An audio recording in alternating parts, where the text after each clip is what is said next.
This is the Art of Darkness podcast with Kevin Kautzman. And Brad Kelly. We're a couple of very online writers interested in the dark side of what drives creative people to create against all odds. This show is about art and the people who make it, what it costs them, and what it takes to bring something unique and impactful into the world. Each episode, we excavate the life and work of an artist you might think you know.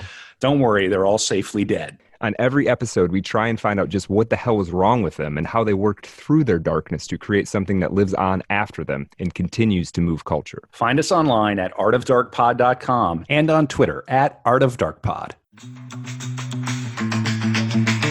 All right, we've got some sponsors for the pod now. Wait, what? Every link you need for the things we talk about here is at artofdarkpod.com/sponsors. First up, books.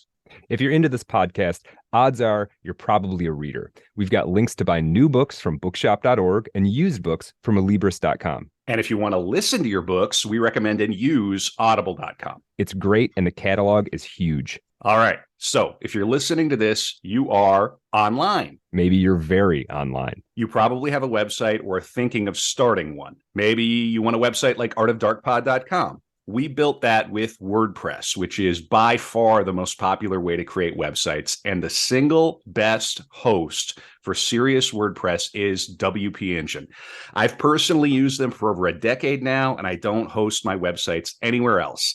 Go to artofdarkpod.com/sponsors and click on the WP Engine link to learn more. Finally, the best way to support the show is at patreon.com/artofdarkpod. Get the bonus After Dark content for every episode, access to the book club, and more. Thanks for supporting Art of Darkness. And I don't think that was too painful. I think we did a pretty good job there. Yeah, that sounded good. Yeah, we appreciate it.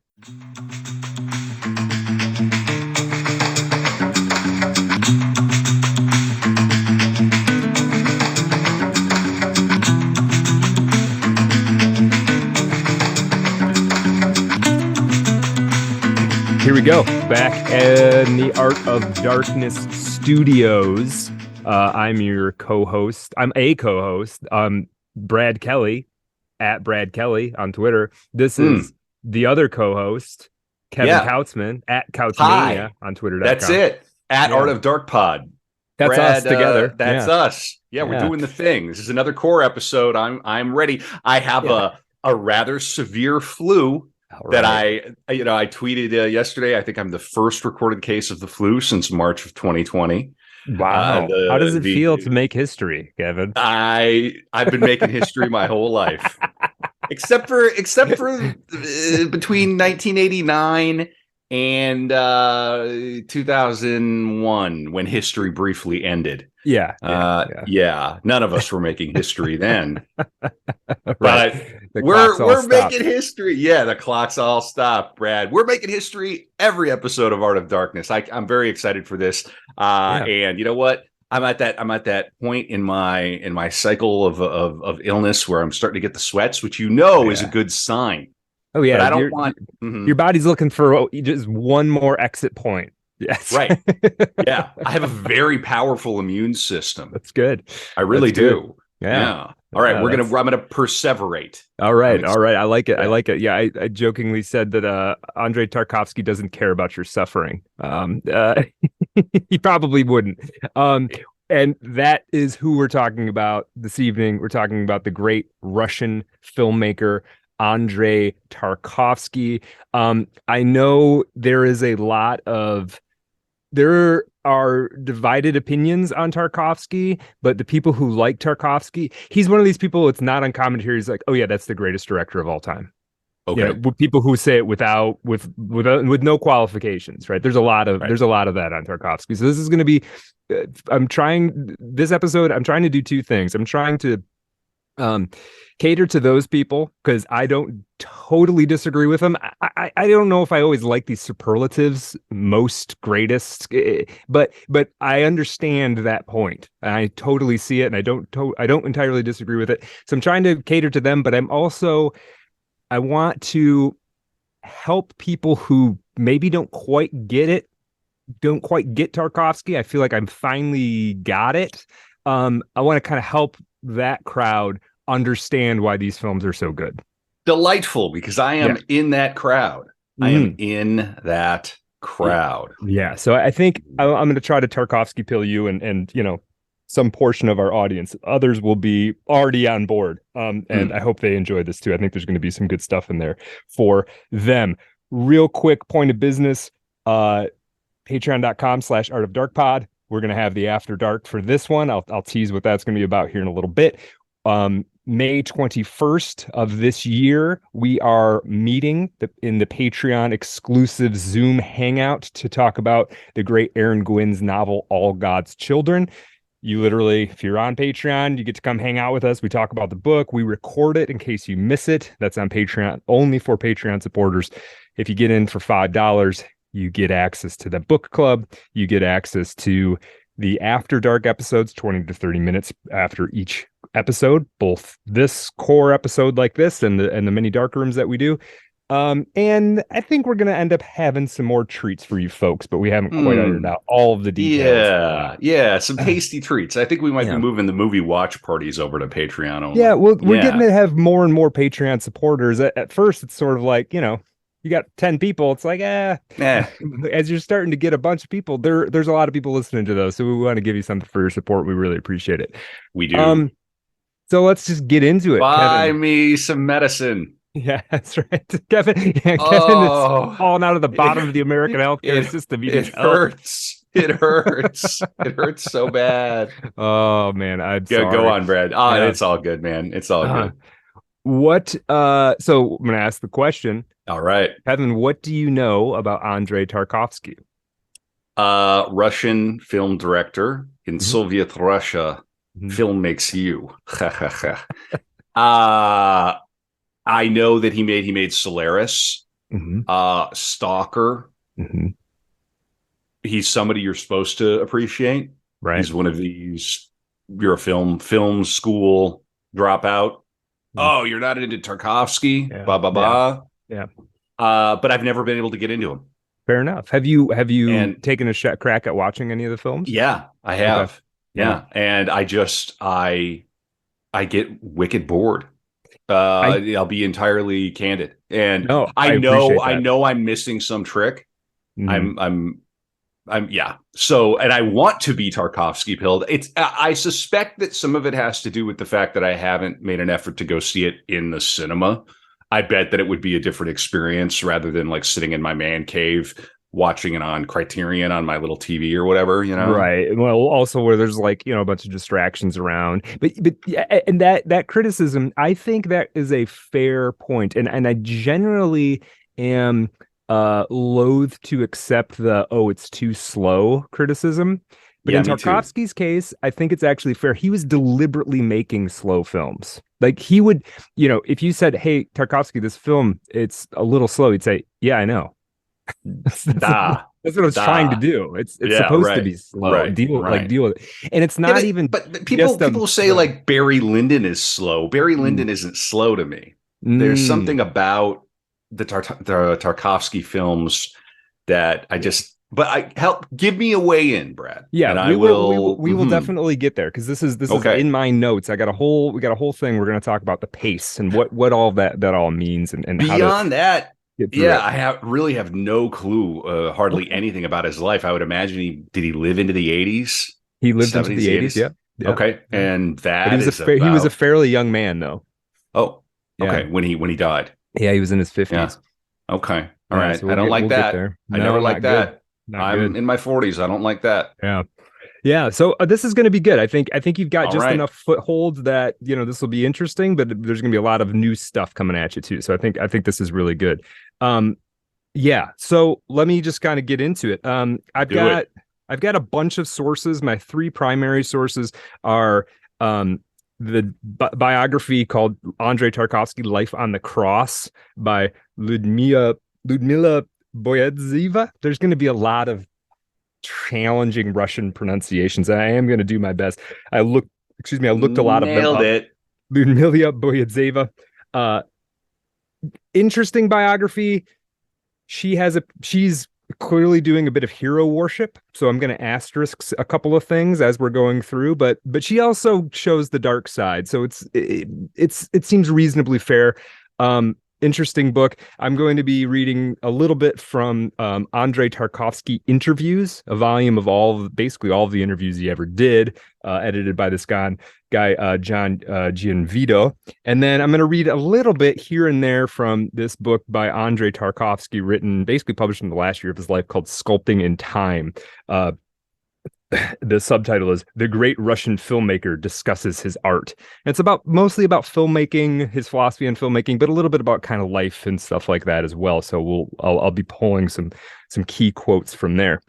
I'm going to read to start, because I really liked. This interviews book was maybe my favorite one to read, to be honest, out of the three of them.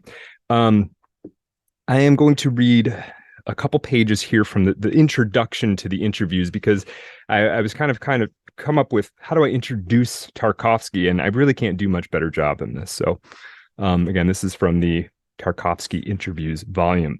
Quote, "Few among contemporary film artists inspire the degree of ardor and zeal that Andrei Tarkovsky does. In the eyes of the faithful, an encounter with virtually any of Tarkovsky's films holds the promise of awe-inspiring aesthetic transport liable to stir the innermost reaches of the spirit.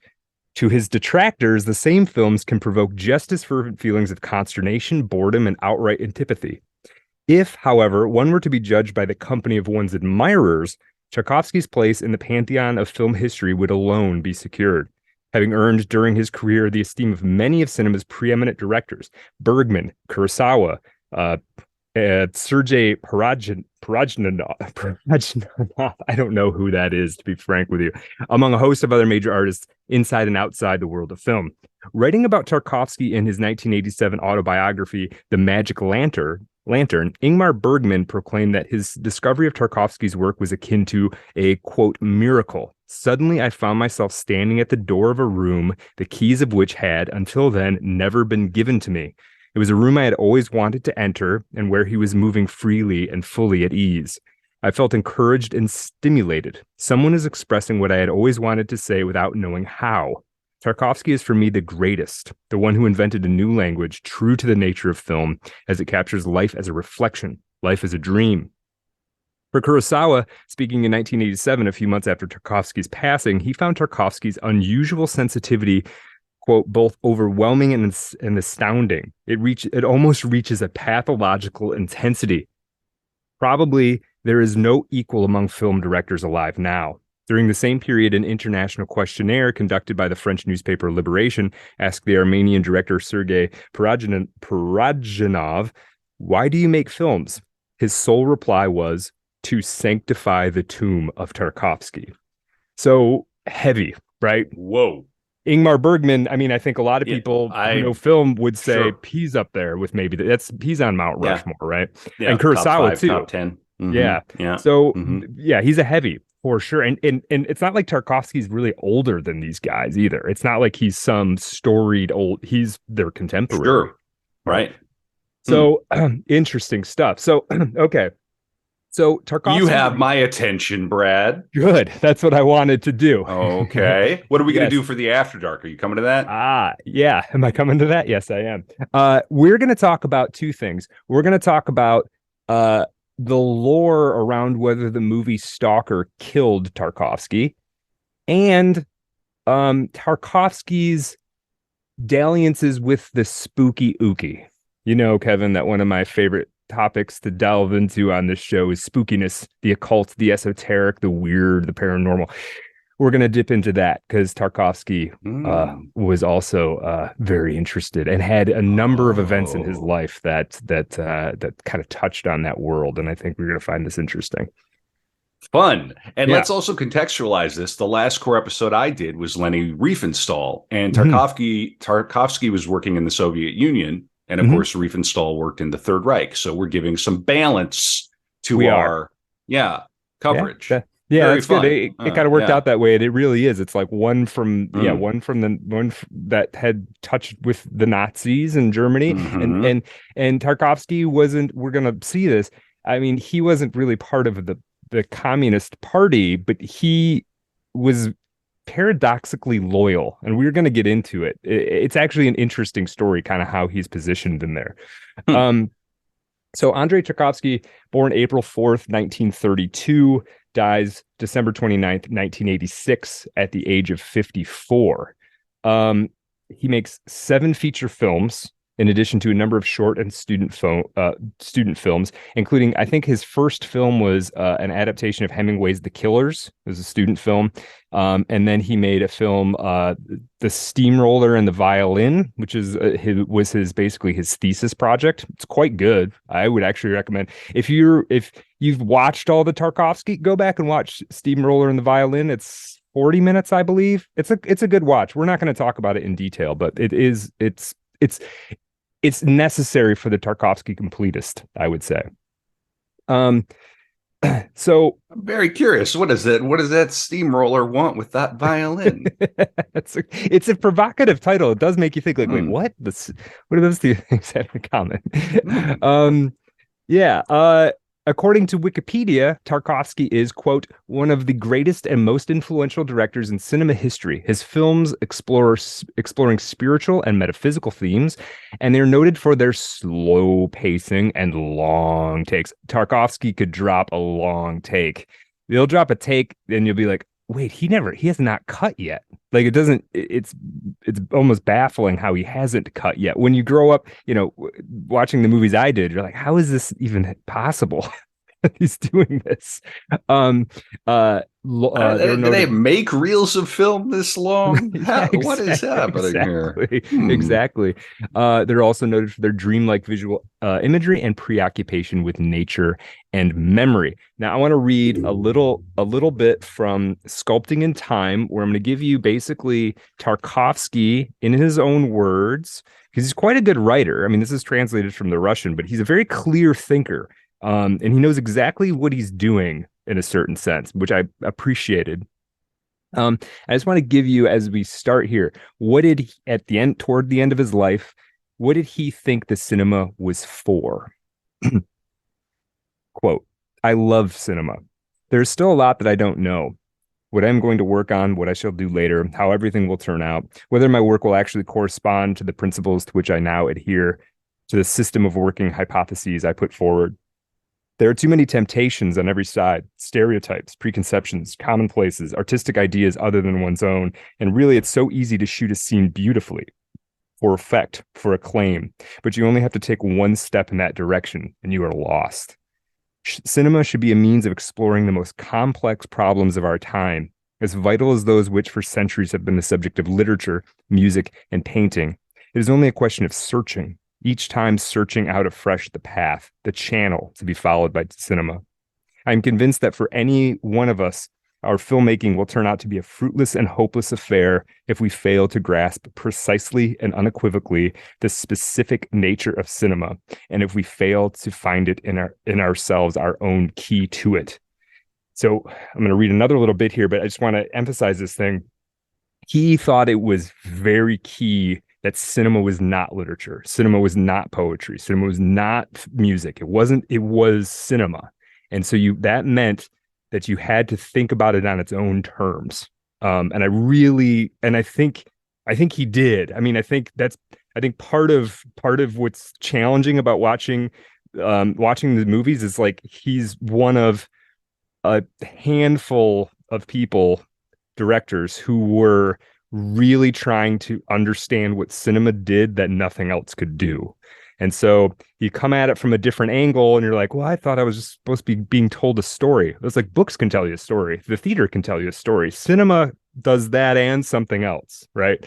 And that not that one's better than the other. They just all have their own aesthetic and philosophical and emotional niches that that they're the best at, right? Usually a sign that you're dealing with a genius is when they're very aware of the form that they're working in.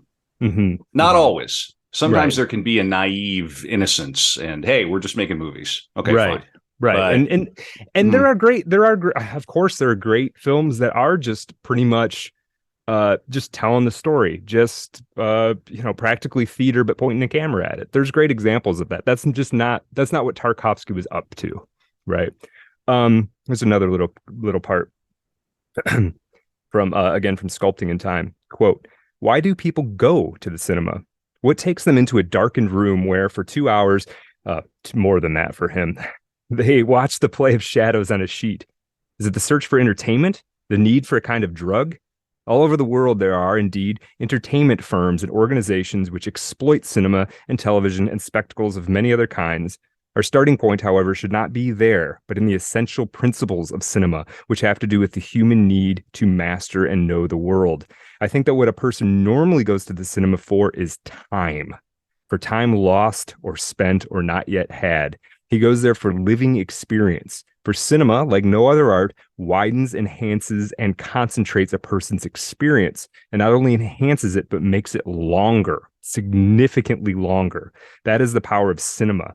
Stars, storylines, and entertainment have nothing to do with it. So take that for what it is. Love it, disagree with it, but that's where Tarkovsky is. Now, we got a bit of a deep thinker here. Yeah. Yeah. Yes. Yes. Now, I do want to say that in one hand, he didn't care what audiences thought, in a sense, to a certain degree, but also he in this book he makes this case that, you know, sometimes, you know, a lot of the criticisms of Tarkovsky are like, these are obscurantist, these are weird films, nobody gets them, people pretend they get them, right? Then they don't make any sense, right? And in this book, he sort of copies and pastes some letters that he has received, and I want to just give you one because it seemed like he felt very validated by this one.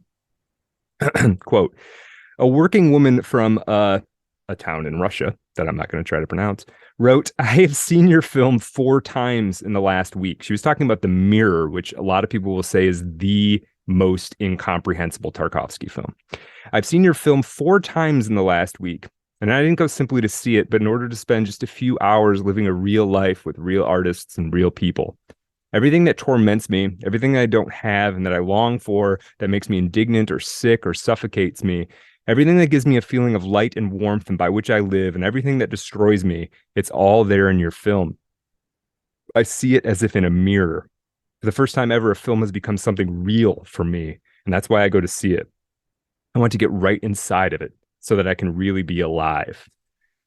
So, you know, when it strikes people, it strikes people. And I'm, again, kind of the promise of the premise. I'm going to try to help you guys out there who don't get. I didn't totally get Tarkovsky either. The only film I saw of his before doing this research that I felt like I got, and I totally get it more now, was Stalker. Before that, I'd watched Stalker, I dug it, and then the other stuff, I was kind of like, I don't understand what, like, I don't know why this is good. Why is this good? Why is this? And I'd get struck by like a shot, and I'd be like, well, that's a really cool shot. I like that. And then, you know, 20 minutes would go by, and I'd feel like, okay, is there something else here? So just know that there is something there for some of us. Okay. We might as well we got to talk about his sort of lineage, where he came from. And it's important. I can't stress enough how Russian Tarkovsky is. This is not he didn't speak any English. He didn't speak any other language. He never really left Russia until he was like a deep into adult. He might have been in his 30s. And, you know, lived in Moscow. So we're talking about a guy born in 1932. So, you know, what am I trying to say? After the revolution, right? It's a very interesting time. I mean, he's contemporaries. He's not a whole lot older than like my dad, you know, but clearly on the other side of this whole Cold War thing. There is something of a legend, what Tarkovsky's sister would call, quote, almost a hoax, that the Tarkovsky family came down from Dagestani royalty from the village of Tarki. This is not true, but Tarkovsky liked to believe it. The truth is that the family was primarily Polish, descending from the Tarkovskys in the Zhytomyr province in western Ukraine. The darker look of Tarkovsky, if you see pictures of him, he's very dark hair, dark eyebrows, and he's a very intense looking guy. If you've never seen a picture of him, I really recommend just doing a little Yandex image search on Tarkovsky and see what you're looking at. He's an intense looking fellow. This is probably the darkness of his complexion and these kinds of things is probably because his grandmother was Romanian. So to tell the story overall of Tarkovsky, I think we really have to start with his father, and I think Andrei would actually believe that to be very appropriate. His father is Arseny Tarkovsky, born in 1907, a Soviet poet and translator who actually would come to be a fairly well-known poet. His father, Tarkovsky's grandfather, was a clerk at a public bank in Elizaveta, which is current-day Ukraine.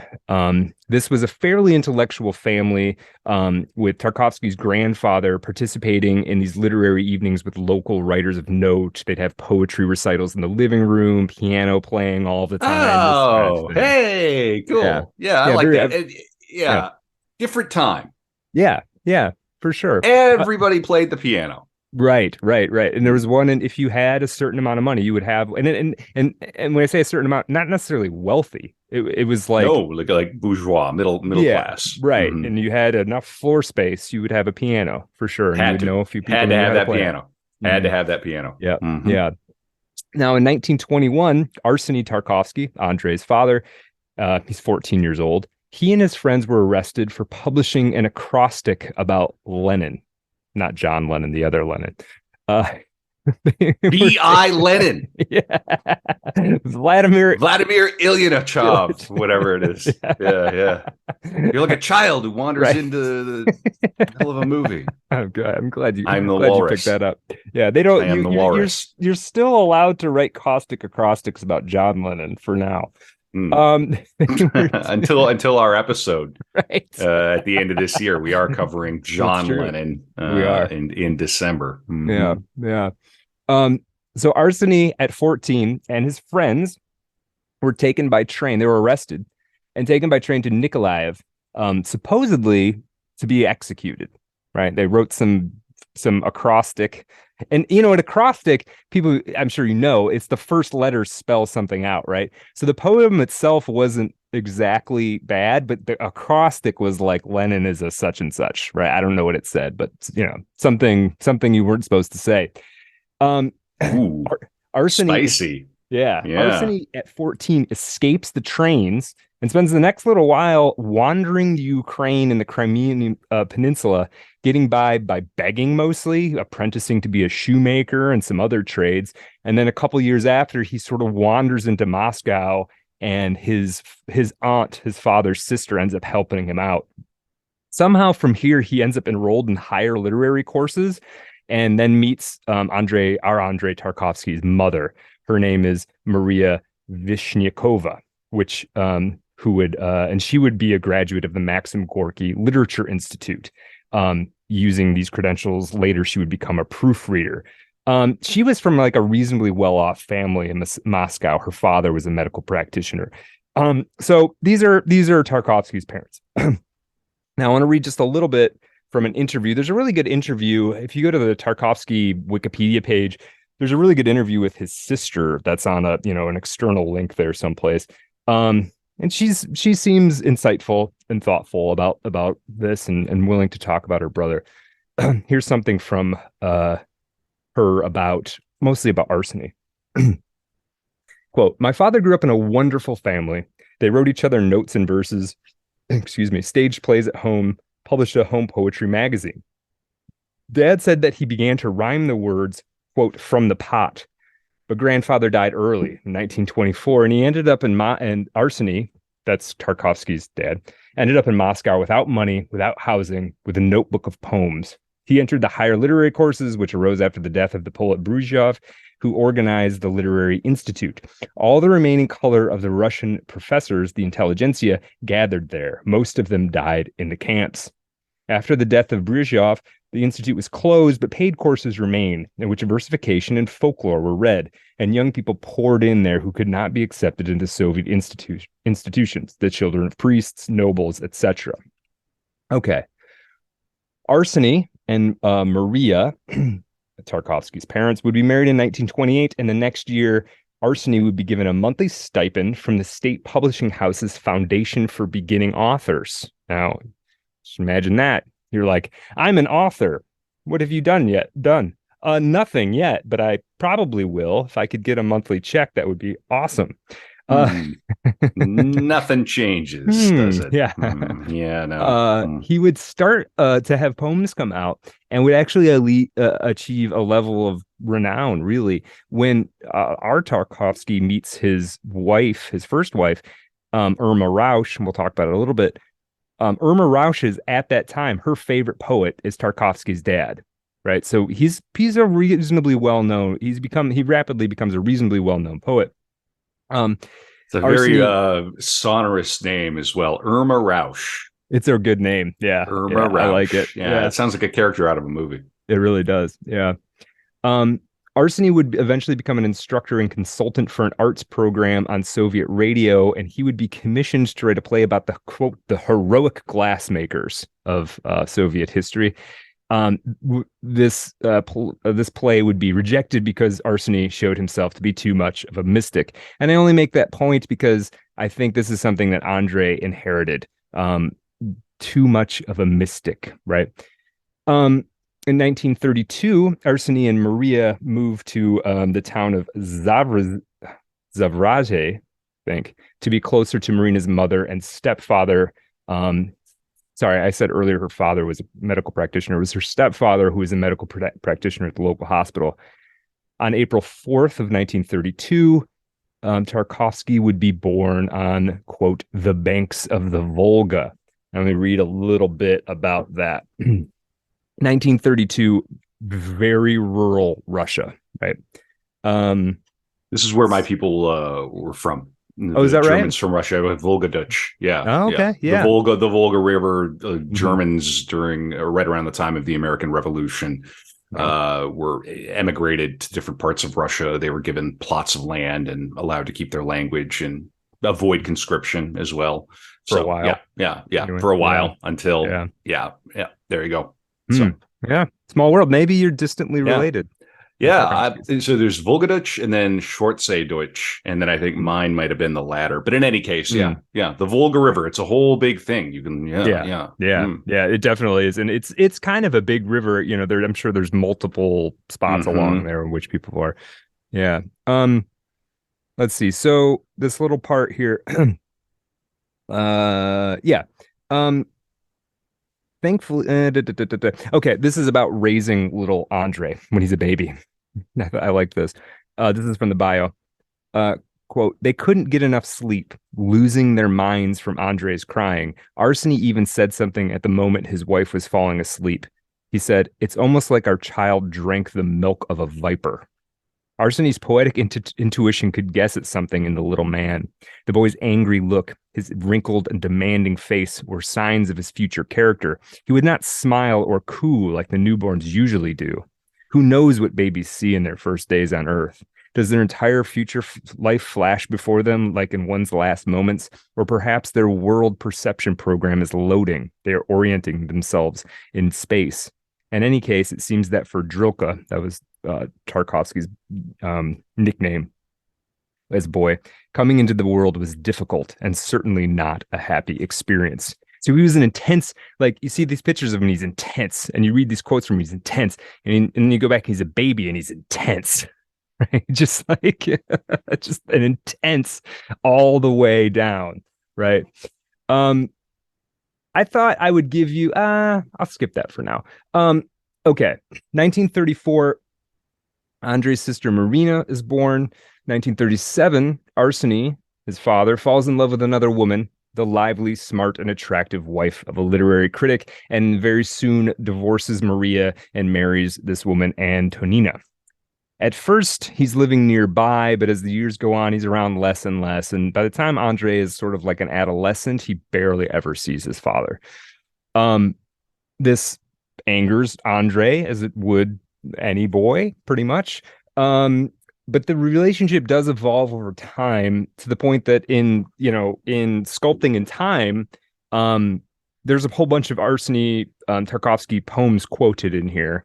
And there was Tarkovsky actually uses his father's poetry in a film or two.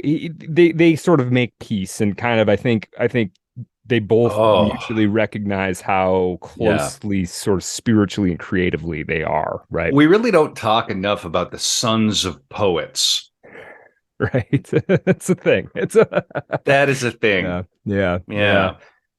yeah, and Hmm. it's yeah, it's there's a way. I mean, in his father is not just a poet. He's not just like a guy who writes poetry. He's a poet He's that people a know. successful poet. Yeah, Yeah. yeah, Yeah. and Well, and so he must have been, he must have felt like he was sort of living in his father's shadow to a degree. 100%. Yeah, Hmm. Yeah. 100%. I aspire to make my children suffer in a similar fashion. Yeah. Yeah, I hear They you. need to conquer my legacy. Right. My son's in the next room Yeah, right yeah, here. yeah. He's got to Yeah. beat you, man. I He's hope he's gonna. hearing me. Yeah, He's got to overcome. that's right. He's gonna have Yeah. to have at least the. He's gonna have to have the best He's podcast going in to have at history. least a moderately successful niche podcast. I think he can do it. I believe in him. I bet he'll Yeah. be able to pull it off. um, a little bit from the interview with Marina, Tarkovsky's sister, about this whole father situation. The question, the interviewer asks, did Andrei miss his father very much? Marina says, I saw it and knew. Dad for him. Oh, there you go. Kevin is holding up his his remedy for what ails him here. Uh, Dad for him has always been the ideal person. He was able to create a special, very beautiful world in any conditions, even with complete lack of money. And our mother was a nihilist in everyday life. She did not need anything, not even curtains on the windows. She was out of the house. She represented a special type of woman formed in the 1920s for whom the spiritual life was the most important and everything else was considered Philistinism. Mom never got married again, believing that no man could replace our father. She loved only him all her life, and she forgave him everything, but there was pain in her soul. And dad, in difficult moments of his life, when he was left alone and various incidents happened to him, he always called mom. And so the relationship, they're sort of like Mm. always bound to each other to a certain degree. Tarkovsky's mother and father. Mm. In That was a lovely turn of phrase, calling her like a nihilism around a nihilist around the house. Mm-hmm. Like I Yeah, just don't didn't have care. any, don't didn't care Yeah. about any of it. Yeah, just Hmm. no. Yeah, it's interesting, right? And I It's a wonder if there's very something of translation kind of lost there, but I was struck by that too. A no, I think nihilist it's in a everyday poetic. life. I think it's a sort of poetic turn of phrase, right? Yeah. Yeah, and then there's this very high contrast thing happening because you think about what Soviet Russia in the 30s, the 40s here. What period are Mm. we in right now? The This would 30s? be the 30s, yeah, the late Yeah. 30s. You think about it's materialism and realism and Mm. God is dead and we're all Mhm. gonna, bring up wheat production, da da da. Right. And then you have this like mystic strain flowing through the Russian identity, Soul. The Russian Yeah. soul. Yeah, we still talk Yeah. about that. It's Yeah. always struck me as an unusual contrast. Like they were trying to grind that out of Yeah. the Yeah. persona. As I've Mm. learned more and more of like Russian literature and figures, you learn like, man, all this stuff is very like it's all more concerned with God and the soul than like American art. You know what I mean? It's very strange to see it. And then yeah, We're and you're like right. this Well, state and they're religion is not. atheism. Like, yeah, it's intense. Mhm. Well, Yeah. I don't really know much about the history of Protestantism in Russia, but I don't. It's certainly Mm. not the same as in the United States. Mm-mm. So, Yeah. yeah, Yeah. interesting stuff. Um, There's um, nothing yeah. hits quite like a Russian mystic. Right. No, I 100% agree. And Uh, Tarkovsky is that, except like he was alive when, you and I were little boys. He mm, mm, survives into mm, almost the modern day. He'd be in his 80s if he was alive now, or close to 90, I guess.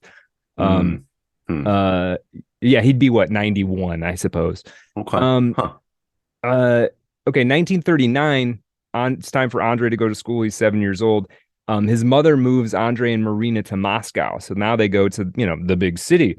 Uh, in Moscow, Maria gets a job as a proofreader at a printing house. So it's easy to think that excuse me, this sort of literary or the artistic influence is all coming from Andre's father. But his mother also had these tendencies. She read a lot. She was trained in the Maxim Gorky Literature Institute or whatever it was called. And she very much encouraged it. What she could do for money was to be a proofreader. But she lived in words just as much as Arseny did in a way. Andrei attended Moscow School number 554 and studied piano at the local, named after that great hero 554. That's a good school. Yeah.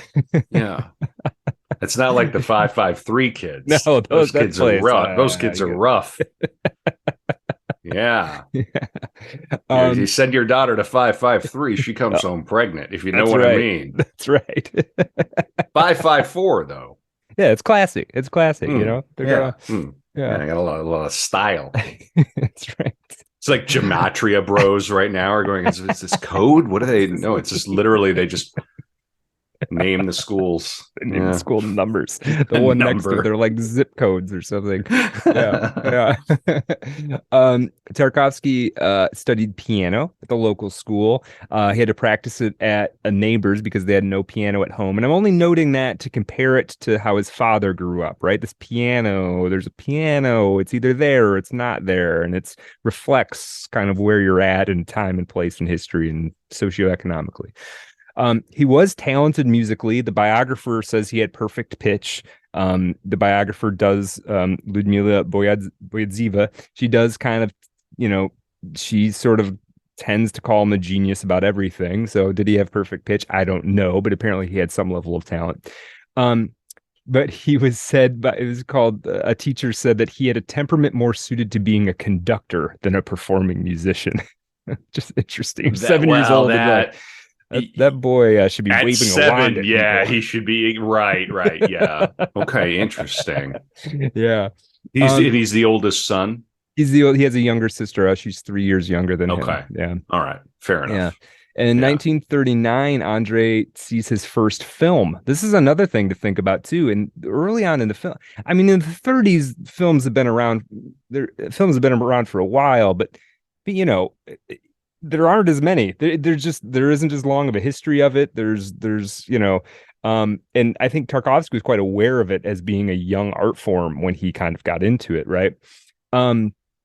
He sees his first film of Dovzhenko's film called Shores. I'm not sure if I'm pronouncing that right. It's SHCH. Anyway, it's a biopic made by one of the great Soviet filmmakers of sort of the first generation, Sergei Eisenstein's generation.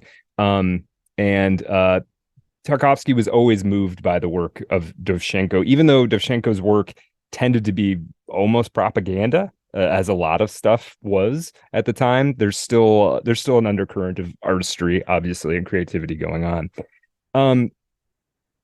Andrei, okay, so we were talking about 1939. As we lead into World War II, things do change. Now, Andrei's too young to really participate in it, sort of. Andrei's mother manages to get her and the kids out of Moscow in 1941 and back to the village where he grew up. So basically, they just kind of flee the urban centers and get out into the countryside for World War II. They stay there for a couple of years before coming back to Moscow. Andrei's father, Arseny, fought and was injured. I think he lost a leg, actually. Anyway, Andrei, in this time, during this couple-year period, he ends up having a lung abscess and is hospitalized for 5 months. Tuberculosis, basically. Survives, but he's in the hospital for 5 months as a boy, around 10 or 12 years old. Let's see. Okay. He gets the lung abscess when he's 16. And when he comes out, he decides he wants to join the Young Communist League, Komsomol. Basically, this is the youth division. It's the youth division of the Communist League. I don't know if it's like Communist Boy Scouts or what it is exactly, but he decides that he wants to join this.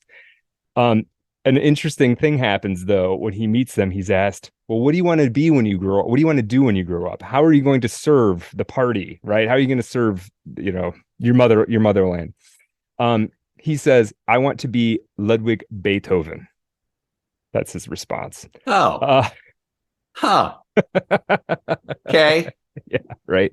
They want to hear like you're going to be a soldier or you're going to, you're going to I am invent a going to machine. produce the most wheat in the district. That's what they want to hear. Right, Yeah. right.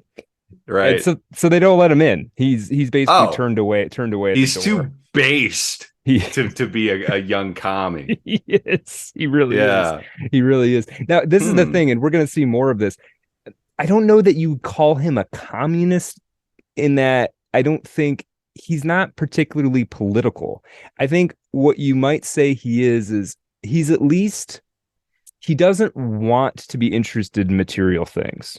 Now sometimes he is, but he sort of to him his sort of higher self is not interested in that crap. Isn't interested in money and like fame and all of this stuff. Though he does get kind of caught up in all of that. So in a way, but he's not political, and he's very interested in sort of the people, right? He's not political. He's certainly not making propaganda for the party or anything like that. Um, as he's becoming a teenager, though, around this time, 16, coming out of the hospital, isn't allowed into the youth league of communists. His father's gone, is absent. Andre becomes a bit of a street kid. And I'm going to read a little bit of this. Let's see. It's kind of interesting. He's sort of a tough kid, right? Growing up tough. He's got his intense look. And the other thing too is we have to like, I don't know if I've hit this point enough. He's super smart. Like, he's That came over. right. Yeah. He's read everything already, that anybody's ever going to give him to read in school. Everything. So now he's like in the Warriors in Moscow. Right. Right. Yeah, exactly. Okay. Yeah. Cool. Here's a quote from him. This is his words, but it's from the That rocks. biography. I'm so into that. Yeah, it's good. Quote, I was spoiled and reckless. The street appealed to me with its attractive power, its freedom, and the great opportunities to apply my true inclinations. When I was at school, there was a time when I passionately played blackjack in a special game called Rasha Balacha. Two people face each other, and each places a coin on the pavement or on a windowsill. You had to turn over your partner's coin by hitting it with your own. Then the money that the other person was holding in his hand passed to the winner. If the coin did not turn over, the loser paid the equivalent of the sum that his adversary was hiding in his hands. I was lucky. I used to walk with change jingling in my pockets, weighing them down and with rustling red 30 ruble notes. My mother kept money for keeping up our household in a walnut box, and sometimes I would quietly place a part of my winnings in it. Another little part. I was remarkably attracted to the streets with all their corrupting influences, in the words of my mother. I was always drawn there by zeal for loot. Dostoevsky's gambler and raw youth astounded me. It seems to me that I truly understood the raw youth when I wandered the streets with my pockets crammed with winnings.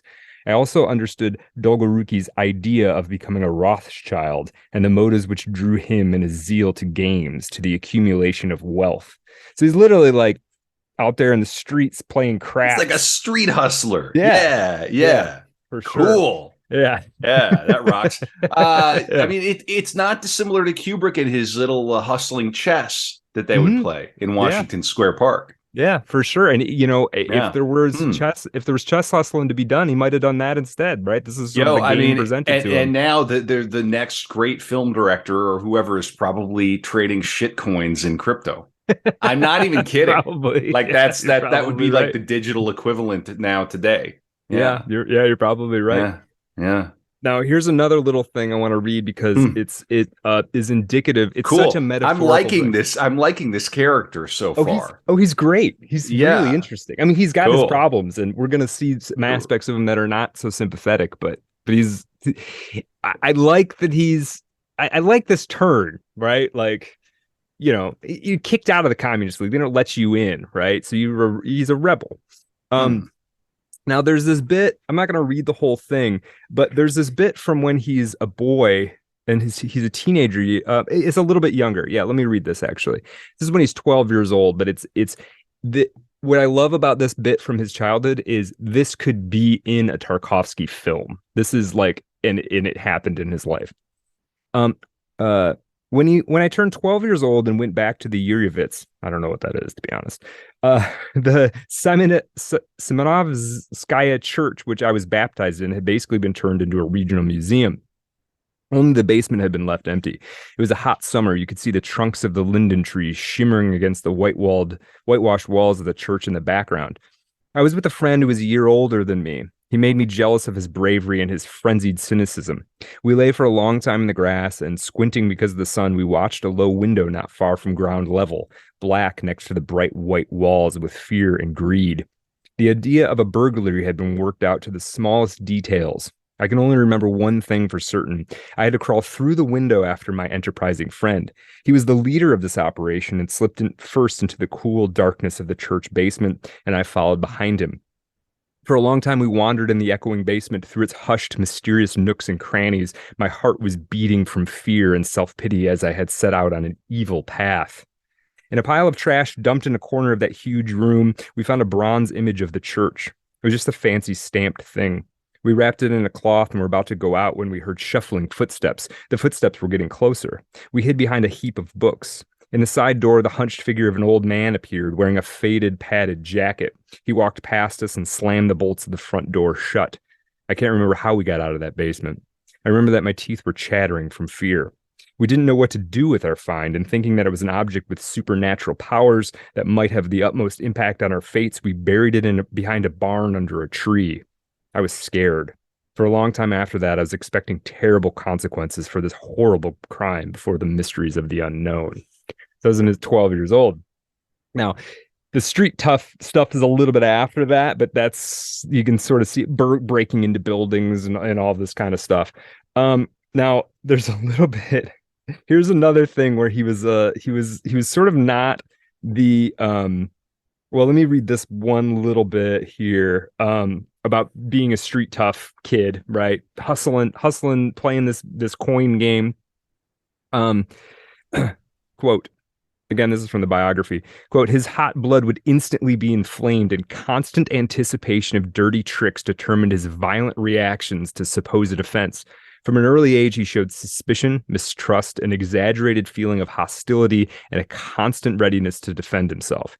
You could easily imagine him as a brave horseman of the Caucasus, clenching a dagger in his hand. Again, this is Ludmila kind of valorizing him. One cannot find here the slightest bit of Russian humility or good-natured forgiveness, and not an ounce of self-irony. His innate sense of importance, of being off limits to criticism, led him to take jokes seriously and to consider the slightest encroachment on his honor as an insult. This is his words. I was cunning and observant. Cunning gave root to my skills of observation, and together with the inability to hide it, crystallized into some kind of awful and painful vulnerability. Now, whether he was cunning or not, I mean, those are his words. Now, here's another thing he started doing. He started dressing kind of wild. And I don't know, I'm not going to pretend that I know everything about Soviet cultural norms in the 40s, but I don't think you were supposed to stand out in your presentation. That's my American I think that's understanding fair to say. Yeah. Yeah. Here's his outfit. He decided that he had to go against the flow. The hipsters at the height of fashion, to hell with them. The foreign close-fitted trousers could stay, though, and the orange jacket he had bought in the market for the money that he had won in the coin game, that would always be in style. At least the checkered kepka hat sat very well on his buzz cut, and the shoes, they called them semolina porridge shoes. I tried to find them. Apparently, there's some distinctive-looking shoe that he got from a black market trader in exchange for an awesome tie with a palm tree brought all the way from Africa. That was it. So he's dressing crazy, right? As like a late teenager, which in America we all kind of just go, yeah, whatever. It's what he'll be 25 or whatever someday, and he'll dress like a normal person. It's fine. But but there, it's like, wait, what is little Andrei doing? He's out there beating people up in the streets and flipping coins for money, and he's wearing some crazy outfit. Like, what is wrong with him? Sons of poets. Yeah, exactly. Now, hey,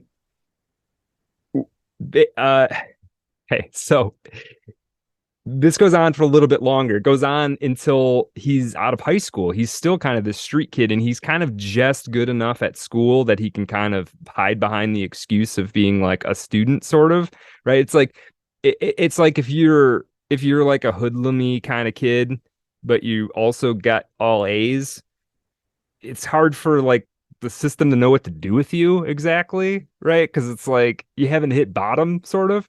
Um, that moment's kind of coming.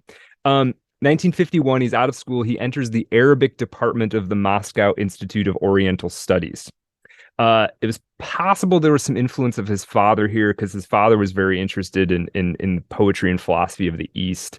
Um, Tarkovsky works at this Arabic for a year and a half, and then, according to the biographer, he drops out and was more interested, and he's just like going to keep making money hustling on the street. So his mother, kind of fed up, not knowing what to do with him, um, through some wheeling and dealing and talking to people, she gets him assigned to go work on the taiga on a geological survey. So he's like, he goes from being like this street hustler kid, cool, and likes fights and smarter than everybody he talks to, yeah, you're gonna go work out in the taiga, which I don't know if people know, it's not quite Siberia, but you're out in the hinterlands, right? Yeah. You're out and nobody's out there. It'd be like And I going looked, to work on a ranch in Wyoming or something. yeah, and Yeah. I looked in the place where he stayed. I don't know if I might not have written the name down. It's basically in the geographic center of Russia, and the province or whatever that it's in. If you look at it, there are no towns. There's Yeah. nothing out there. Sure. Let me read this little Cool. bit from the biography. Oh, this is going to break his brain. Yeah, it does. Yeah. So, quote, Andrei spent almost a year working as a prospector in a research expedition of the Academy of Science Institute for Non-Ferrous Metals and Gold in the distant Turkhansky district. I'm not going to look that up, but if you're listening at home and you want to, the Turkhansky district. In reality, he was a manual laborer washing sand on the river Kurika, carrying equipment from place to place. He did not shirk from his duties, covering hundreds of miles on foot through the taiga and compiling an album of drawings, which was later handed into the archives of the Institute. The expedition began in May, and in fact, almost the entire cycle of nature from blooming to dying passed before his hungry, observant eyes. Now, I don't have a ton of anecdotes from this time period, but there is one that's kind of interesting, and it's kind of hint at the sort of thing we might see in the After Dark portion of the show. Okay. Now, people who were out there, like reports, they would say sometimes they would catch Andrei just literally standing out there and like staring at a tree. And if you've seen a Tarkovsky film, you might kind of understand that. Just imagine you're standing out in the middle of nowhere, just kind of staring at a tree, right? As a quote, as if delirious from some potion, right? So something's happening to his perspective out there. I have a little quote here. When he was out on the taiga, one winter night while sleeping in a hut, he heard a mysterious voice twice ordering him to go outside. As soon as Tarkovsky obeyed, an old pine tree fell on his hut and smashed it to pieces. After that, Tarkovsky believed in signs and omens and became interested in all things paranormal. He communicated with psychics, and the subject of hypnosis and extrasensory perception was raised in his films several times. So he went out there and he got his whole perspective on everything got switched around, right? Okay. Yeah. That confrontation with nature and and in that very much like you're surviving out here kind of way. You have to imagine that was pretty like hard scrabble sort of existence, right? I mean, you probably had your dinner was always there, but it sucked most of the time, I'm sure. Whatever the case, when he comes back in 1954, he applies for the State Institute of Cinematography. So he figured it out. He figured out what he wanted to do while he was out there, which is cool. Like his mom made the right choice, right? Like get him out of here for a little bit, and maybe he'll figure some stuff out. I want to read before we talk about his time at the State Institute of Cinematography. I want to read a little bit about Tarkovsky's basically what he might say is the meaning of art, and this is from the Sculpting in Time book. Which I do recommend. Some of it is a little bit on the technical filmmaking side, which may or may not be of interest to you, but there's a lot of interesting stuff here for sure. Yeah, let me just read this bit. Quote, Modern art has taken a wrong turn in abandoning the search for the meaning of existence in order to affirm the value of the individual for its own sake. What purports to be art begins to look like an eccentric occupation for suspect characters who maintain that any personalized action is of intrinsic value and simply as a display of self-will. But in artistic creation, the personality does not assert itself. It serves another, higher, and communal idea. The artist is always a servant and is perpetually trying to pay for the gift that has been given to him as if by a miracle. Modern man, however, does not want to make any sacrifice, even though true affirmation of self can only be expressed in sacrifice. We are gradually forgetting about this, and at the same time, inevitably losing all sense of our human calling. Okay, that's him writing in like 1985, right? Okay. So the State Institute of Cinematography, better known as the VGIK,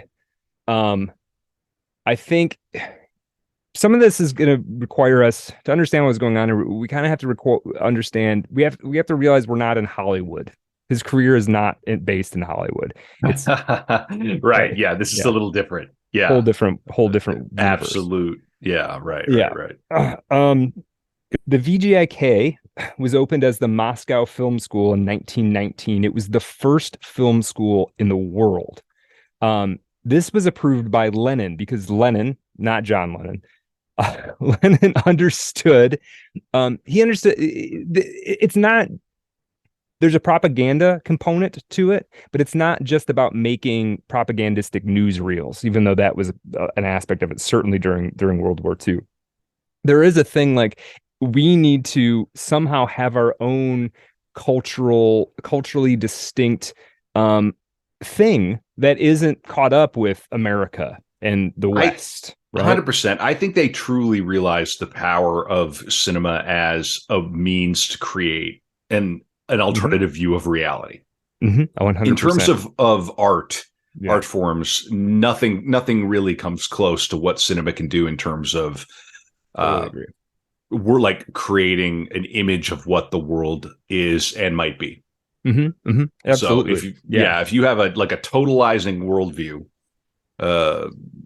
Russian communism, Soviet communism, and you feel like you're in an existential war against the capitalists, you're going to do it. You need movies. Yeah, you need movies. You need movies, and they can't all just be like, this is how great Lenin is, and this is how great Stalin is. You have to have like actual stuff that appeals to people. Yeah, the ability to control the storytelling apparatus is the greatest power in the world. It's worth more than money.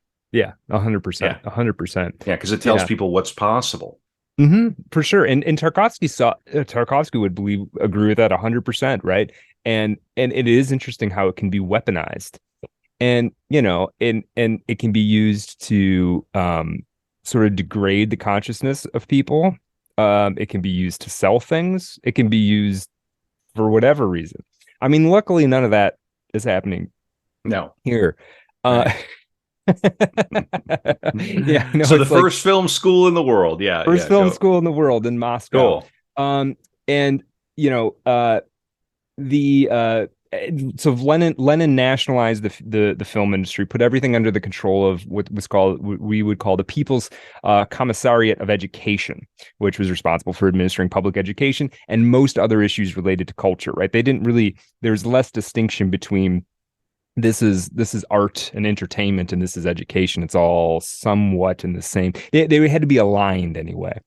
You weren't going to put something out that would counter. It's not only that you would put something out that would counter the political moment, day-to-day politics, but you didn't want to put out anything that was going to be against the sort of thesis of the Soviet enterprise, right? Even if not directly. And this is where Tarkovsky would get into trouble a little later, but we're not quite there yet. Now, in between the wars, there were rapid advances in Soviet cinema through people like Sergei Eisenstein, who people have probably heard of, especially people who have had a little bit of digging on film history. There was a whole other generation of filmmakers, sort of at the same time as Sergei Eisenstein. He's the name that most of us know in the West. One of these from Eisenstein's generation was this guy named Mikhail Rom, most notable for two biographical films he made about Lenin, Lenin in October was one of them, and Lenin in 1918 was another one. Now, this guy, Mikhail Rom, would become Tarkovsky's teacher and mentor, really took Tarkovsky under his wing. And despite the fact that he was most well known for making propaganda films, was very much about Tarkovsky and his other students, like figuring out who they were as filmmakers. Very much like, you got to find your voice, figure out how to do this the way that you are able to do it. It seemed like and Tarkovsky even didn't think much of Rom's films, because Tarkovsky's an elitist about the quality of films. You know, there ends up being like 20 movies that he thinks are any good, but really respected Rom as a teacher and a mentor and as sort of almost like a father figure. Coming fresh off the Taiga, right, into film school and getting this guy was huge for him. So okay. Now when you get to Tarkovsky's time, and I'm not going to do a whole cultural history of the Soviet Union here, but you started to be this is Khrushchev territory. This is not Stalin. This is not Lenin. This is what is sometimes referred to as the Khrushchev thaw. And this means some of the strictures around what you could do creatively, artistically, and in entertainment, some of it was starting to loosen up. Now, it's not American Hollywood or something, but it's looser than it was a generation before. So the stuff that Tarkovsky was trying to do, Mikhail Rom, his teacher, would have never been able to do any of it, right? At all. So at the same time, it's still very tightly controlled. Even to make a movie, you had to have gone through the Moscow Film School. You had to have gone through VGIK. Like, you were basically not allowed to make a movie if you hadn't, which is kind of intense, right? I mean, I suppose you could make it and show it to your friends or something, but like, probably get in trouble. I mean, and then also like just the impossibility of getting the equipment. Right. Exactly. Yeah. You would apply to have your film made. The People's Commissariat of what did I call it? The People's Commissariat of Education would fund your film. So you're not going out and trying to get investors. It's, does this committee agree to give you some money to make this film, and how much? And you'd have to submit scripts to them, and they had to know exactly what you were making, right? And you had to have gone to this school. Now, having to jump through these hoops, Tarkovsky would run into a lot of problems, and we're going to talk about some of them.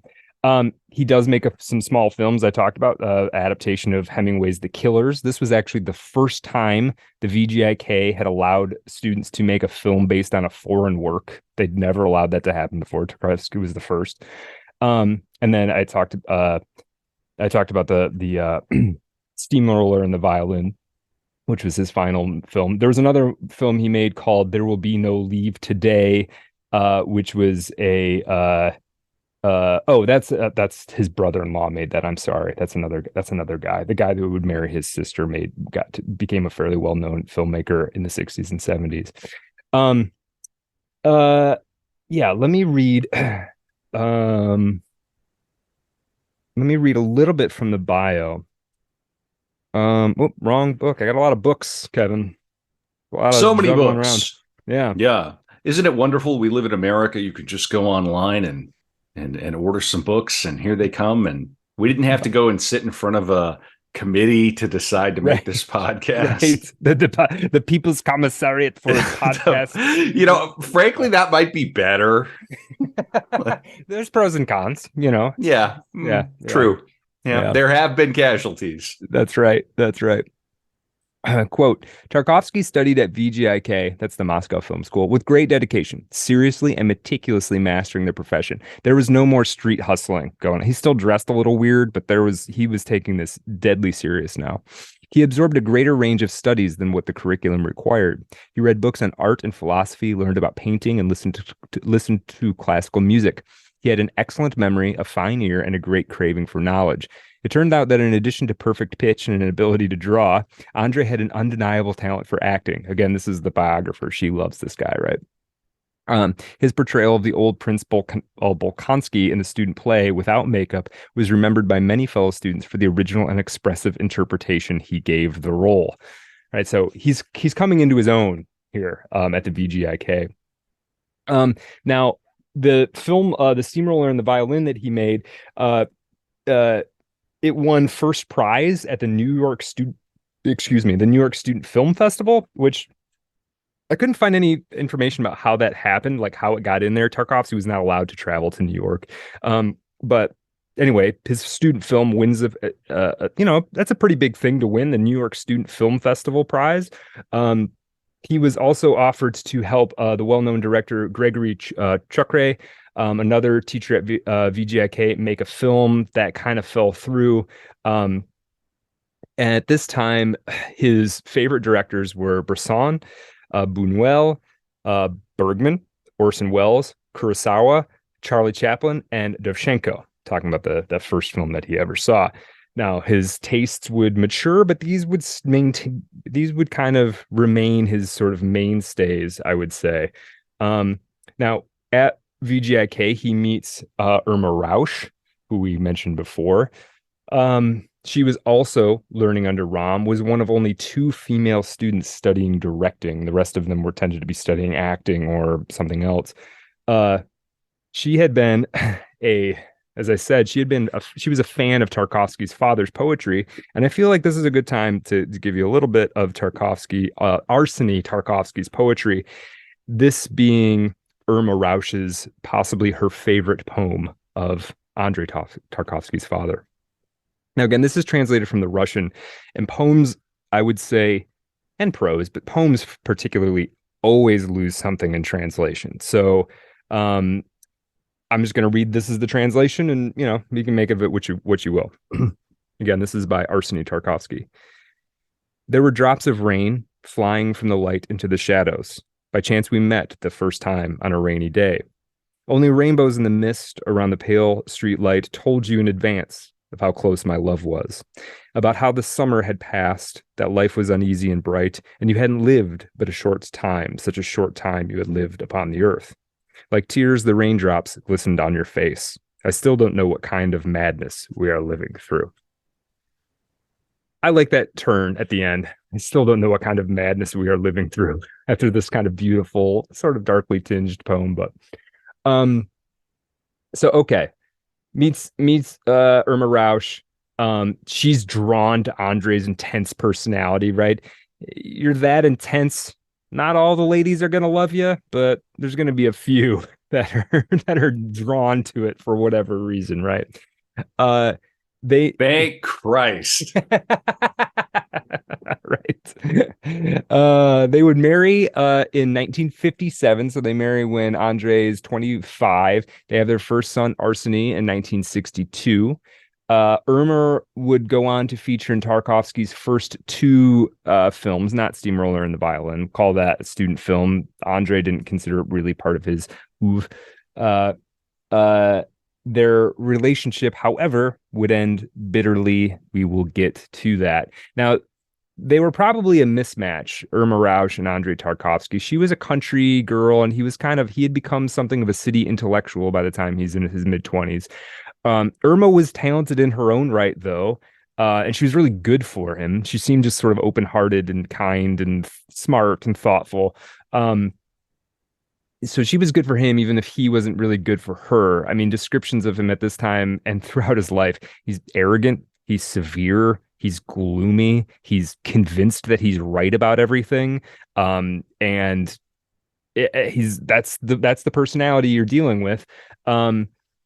Yeah, and this might be a good time to notice the only person who says this anywhere that I can find is the biographer Lyudmila Boyadzeva, who says that she thinks Tarkovsky would be diagnosed with autism. Maybe we can, as we go along, if we observe something that fits. I'm not in the position to diagnose him for sure, and she's the only person that says this. So, but I thought that was worth noting that, that's a take. Could be. So, okay, we're getting into his first feature film. He makes 7 of them. How you doing over there, Kevin? Super. I'm doing well. I like this character a lot. He's interesting. This detour into throwing bones on the sidewalk and gambling on the street and making money, and then going into the woods, going into the deep country, and then coming back right into film school. And Yeah. Yeah, I like him. I can Yeah. see where he emerged from. Yeah, Good. Good. but Yeah. I still want you to explain why I should give these films. All right. This is where we're going to be getting into that now, because Okay, now he's I'm a making busy now he's man, making Brett. films. I'm a busy man. Yeah, I hear you. Yeah. We're gonna get into Ivan's childhood, his first feature film. Now, I want to All give you right. just a quote. I'm gonna sprinkle quotes. Sometimes they're not gonna totally fit, but here's one from Tarkovsky. Quote: "If you look for a meaning, you will miss everything that happens. There's no way a work of art can be analyzed without destroying it." So that's one thing to keep in mind when you're watching these films. Am I overanalyzing this, right? As you're watching, am I trying to make this mean something and I'm missing the whole thing by doing that? So that's kind of one thing to keep in mind.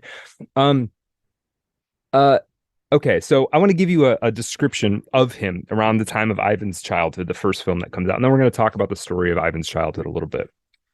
It's probably not the film I'm going to spend a whole lot of time on because there's seven, and I'm not going to give equal time to all of them, just out of my own taste, I guess. Here's a little description from 1962. This is from the interviews book. Quote: "He is a nervous man in his 30s who looks much younger.